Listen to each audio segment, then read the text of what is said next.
नमस्कार। आज हम बात करने वाले हैं HBL इंजीनियरिंग लिमिटेड की। नाम शायद नया लगे क्योंकि नवंबर 2024 तक ये HBL पावर सिस्टम्स के नाम से जानी जाती थी। हाँ, बिल्कुल। तो हमारे पास कुछ एनालिसिस रिपोर्ट्स हैं, उनके आधार पर हम देखेंगे कि ये कंपनी करती क्या है, हाल फिलहाल में कैसा परफॉर्म कर रही है और बाजार इसे किस नजरिए से देख रहा है। सही है। तो शुरू करते हैं इनके काम से। हम्म। HBL मतलब मुख्य रूप से खास तरह की बैटरीज बनाती है, जैसे lead acid, nickel cadmium, silver zinc और हाँ, लिथियम बैटरीज भी। हाँ, ये सारे टाइप्स कवर करते हैं ये लोग। और सिर्फ बैटरीज ही नहीं, पावर इलेक्ट्रॉनिक्स में भी इनका बड़ा नाम है। इसमें ये रेलवे सिग्नलिंग का काम करते हैं, डिफेंस इलेक्ट्रॉनिक्स का, और आजकल जो बहुत चल रहा है ई मोबिलिटी। ई मोबिलिटी, हाँ, इलेक्ट्रिक गाड़ियों वाला सेगमेंट। बिल्कुल, जैसे इलेक्ट्रिक गाड़ियों के लिए drive trains, Motors, inverters, EV chargers, energy storage systems, ये सब बनाते हैं। अच्छा, मतलब काफी डाइवर्सिफाइड है इनका इलेक्ट्रॉनिक्स वाला बिजनेस भी। हाँ, सोचिए जरा, railway, defence, aviation, telecom, power supply, यहाँ तक कि ऑयल एंड गैस, कई बड़े इंडस्ट्रीज इनके ग्राहक हैं। काफी फैला हुआ काम है। कंपनी पुरानी है, 1977 की, हैदराबाद बेस्ड है और 50 से ज्यादा देशों में एक्सपोर्ट भी करते हैं। और एक मजेदार बात यह है कि ये निकल कैडमियम बैटरीज बनाने में दुनिया के दूसरे सबसे बड़े मैन्युफैक्चरर हैं। ओह, ये तो बड़ी बात है। Number 2 globally. और भारत में ये प्योर लेड थिन प्लेट यानी PLT बैटरी बनाने वाले अकेले हैं। सिर्फ यही कंपनी बनाती है। अच्छा, ये यूनिक सेलिंग पॉइंट हो गया इनका। तो ये जो मोनोपोली या लीडरशिप है, इसका इनके बिजनेस पे क्या असर पड़ता है? हाँ, ये अकेला होना निश्चित रूप से इन्हें एक मजबूत स्थिति देता है, खासकर टेक्नोलॉजी और प्राइसिंग पावर के मामले में। बिल्कुल। लेकिन जैसा आपने कहा, 2 मुख्य डिविजन्स हैं, बैटरी और इलेक्ट्रॉनिक्स। आजकल ज्यादा एक्शन किस तरफ दिख रहा है? एक्शन तो असल में इलेक्ट्रॉनिक्स वाले हिस्से में ज्यादा है, जहां रेलवे, डिफेंस और ई मोबिलिटी शामिल है। हाँ, वही ग्रोथ ड्राइवर्स लग रहे हैं आजकल। तो आज हम इसी को समझने की कोशिश करेंगे कि ये जो ग्रोथ दिख रही है और जो शेयर की कीमत इतनी बढ़ गई है, उसके पीछे क्या फैक्टर्स हैं। हाँ, कीमत की बात आई तो आज का ही दिन देख लीजिए, 11 अगस्त 2025। शेयर क्या भागा है। BSE पर लगभग 683 रुपए पर बंद हुआ, 14% से ज्यादा ऊपर। 14% एक दिन में? हाँ, और NSE पर भी करीब 680 पर 13.5% से ज्यादा की तेजी। बाप रे। वजह है Q1 FY26 के शानदार नतीजे। मुनाफा मतलब नेट प्रॉफिट 79 से 88% बढ़कर 143 करोड़ रुपए हो गया। वाह, 143 करोड़ एक तिमाही में। और रेवेन्यू भी 602 करोड़ रुपए रहा। मार्केट कैप अब करीब 19,000 करोड़ रुपए के आसपास पहुंच गया है। ये तेजी जबरदस्त है, लेकिन यहीं पर थोड़ी सावधानी बरतने की जरूरत है जब हम वैल्यूएशन देखते हैं। हाँ, मतलब कीमत। हाँ, कीमत कितनी जायज है? तो PE रेशियो यानी प्राइस टू अर्निंग्स रेशियो, वो 55 से 68 के बीच चल रहा है। 55 से 68, ये तो काफी ज्यादा माना जाता है ना? हाँ, काफी ज्यादा है। और PB ratio, price to book value, वो भी 11 से 12.5 के बीच है। ये आंकड़े चीख चीख कर कह रहे हैं कि शेयर महंगा है। अच्छा, मतलब अपने सेक्टर की दूसरी कंपनियों से भी महंगा। बिल्कुल। अपने पियर्स के मुकाबले ये PE पर करीब 37% और PB पर तो 86% तक ज्यादा प्रीमियम पर ट्रेड कर रहा है। तो इसका मतलब ये हुआ कि बाजार भविष्य में इनसे बहुत ही ऊंची ग्रोथ की उम्मीद कर रहा है। हाँ, बिल्कुल सही। ऐसा लगता है कि मार्केट ने रेलवे के बड़े ऑर्डर्स जैसे कवच सिस्टम, डिफेंस डील्स और खासकर EV सेक्टर में इनकी ग्रोथ को पहले ही डिस्काउंट कर लिया है, मतलब कीमत में शामिल कर लिया है। लेकिन क्या कंपनी में दम है इन उम्मीदों पर खरा उतरने का? प्रॉफिटेबिलिटी कैसी है? प्रॉफिटेबिलिटी अच्छी है, इसमें कोई शक नहीं। ROE यानी रिटर्न ऑन इक्विटी 20.5% है, जो काफी सॉलिड है। प्रॉफिट मार्जिन्स भी हेल्दी हैं, करीब 16.60%। और ऑपरेटिंग मार्जिन्स तो Q1 FY26 में 32% रहा। 32% ऑपरेटिंग मार्जिन, ये तो बहुत अच्छा है। हाँ, बहुत अच्छा। और जो चीज मुझे सबसे ज्यादा आकर्षक लगती है, वो है इनका डेट इक्विटी रेशियो। अच्छा, वो कितना है? सिर्फ 0.04। सिर्फ 0.04 मतलब? कर्ज है ही नहीं। बिल्कुल। कंपनी लगभग कर्ज मुक्त है।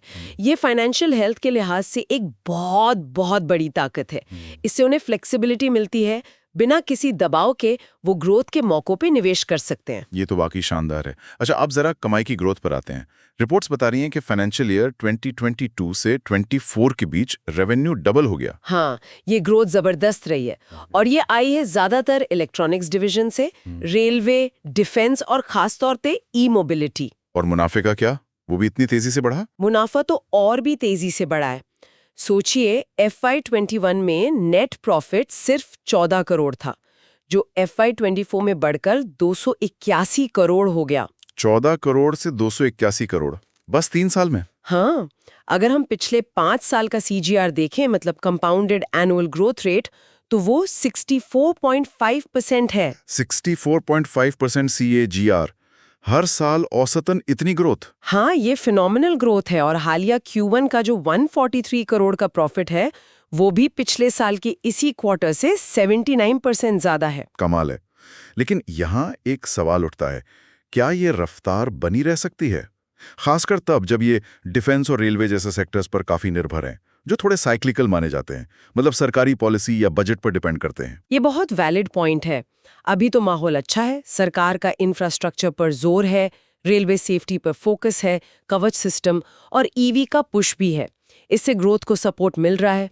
और जैसा हमने कहा, बैलेंस शीट बहुत मजबूत है, इक्विटी लगातार बढ़ रही है, कर्ज है नहीं, कैश फ्लो भी सुधरा है। FY24 में ऑपरेटिंग कैश फ्लो 273 करोड़ था। और फ्री कैश फ्लो, मतलब सारे खर्च निकालने के बाद हाथ में कितना पैसा बच रहा है? फ्री कैश फ्लो भी FY23 से पॉजिटिव है। FY24 में ये करीब 199 करोड़ रुपए था। तो ये जो मजबूत कैश फ्लो है और कर्ज ना के बराबर है, ये कंपनी को विस्तार के लिए, खासकर ई-मोबिलिटी और डिफेंस में कैपेक्स के लिए बहुत अच्छी स्थिति में रखता है। तो अगर हम संक्षेप में देखें तो ताकतें क्या-क्या हैं? हाई मार्जिन वाले सेक्टर्स में ग्रोथ, जैसे डिफेंस, रेलवे, ई-मोबिलिटी। हाँ बिल्कुल, लगभग कर्ज मुक्त बैलेंस शीट। लगातार कैश जनरेशन। सही। स्पेशल बैटरीज में मार्केट लीडरशिप और हाल के कॉन्ट्रैक्ट्स जैसे कवच वाला, और वो 5 साल की 64.5% प्रॉफिट ग्रोथ। हाँ, ये सब बहुत बड़ी ताकतें हैं, लेकिन कमजोरियों को भी नजरअंदाज नहीं कर सकते। जैसे सबसे बड़ी कमजोरी है वो ऊंचा वैल्यूएशन। PE 50 के ऊपर, PB 11 के ऊपर, ये बहुत महंगा है। मतलब अगर उम्मीद के मुताबिक ग्रोथ नहीं आई तो शेयर गिरने का रिस्क ज्यादा है। एग्जैक्टली। दूसरा, वो साइक्लिकल इंडस्ट्रीज पर निर्भरता जिसका जिक्र आपने किया था, डिफेंस, रेलवे, इनमें कभी भी स्लो डाउन आ सकता है और कुछ तिमाहियों में रेवेन्यू में थोड़ी गिरावट भी देखी गई है पहले। अच्छा, और एनालिस्ट लोग क्या कह रहे हैं? मार्केट का मूड कैसा है? देखिए, सेंटिमेंट तो काफी पॉजिटिव है। करीब 67% एनालिस्ट खरीदने की सलाह दे रहे हैं। शॉर्ट टर्म में 750 से 1000 रुपए तक के टारगेट भी दिए जा रहे हैं। ओह, मतलब अभी और ऊपर जाने की उम्मीद है? उम्मीद तो है, लेकिन वैल्यूएशन के लिहाज से इसे महंगा माना जा रहा है। इसीलिए इसका वैल्यू स्कोर काफी कम है, सिर्फ 18.75। अच्छा, तो निवेशकों को क्या करना चाहिए, किन चीजों पर नजर रखें? निवेशकों के लिए जरूरी है कि वो रेलवे और डिफेंस से मिलने वाले ऑर्डर्स पर कड़ी नजर रखें। कंपनी की ऑर्डर बुक कैसी है, नए कॉन्ट्रैक्ट्स मिल रहे हैं या नहीं। हाल में Q1 के नतीजे तो अच्छे रहे हैं और इन्होंने ईवी बिजनेस को बढ़ाने के लिए TTL इलेक्ट्रिक फ्यूल नाम की एक कंपनी का अधिग्रहण भी किया है। ये सब पॉजिटिव डेवलपमेंट्स हैं। तो कुल मिला के हम ये कह सकते हैं कि HBL इंजीनियरिंग एक दिलचस्प कहानी है। एक तरफ शानदार ग्रोथ है, मजबूत फाइनेंशियल हेल्थ है और भविष्य के माने जाने वाले सेक्टर्स में अच्छी पकड़ है। हाँ, लेकिन दूसरी तरफ बाजार ने इस प्रदर्शन को बहुत ज्यादा कीमत दे दी है। वैल्यूएशन आसमान पर है। बिल्कुल। और यहीं से एक अहम सवाल दिमाग में आता है। देखिए, कंपनी जिन क्षेत्रों में है, रेलवे सेफ्टी, कवच, डिफेंस इलेक्ट्रॉनिक्स, ई मोबिलिटी, ये सब देश के लिए स्ट्रेटेजिक रूप से बहुत महत्वपूर्ण है। हाँ, ये तो है। तो सवाल ये है कि क्या सिर्फ फाइनेंशियल आंकड़ों के अलावा देश की बड़ी प्राथमिकताएं, जियोपॉलिटिकल हालात या नेशनल इंफ्रास्ट्रक्चर पर सरकार का फोकस इसके भविष्य को इतना प्रभावित कर सकते हैं कि ये ऊंचा वैल्यूएशन जायज लगने लगे? क्या ये बाहरी फैक्टर्स सिर्फ नंबर से ज्यादा मायने रखते हैं? ये सोचने वाली बात है।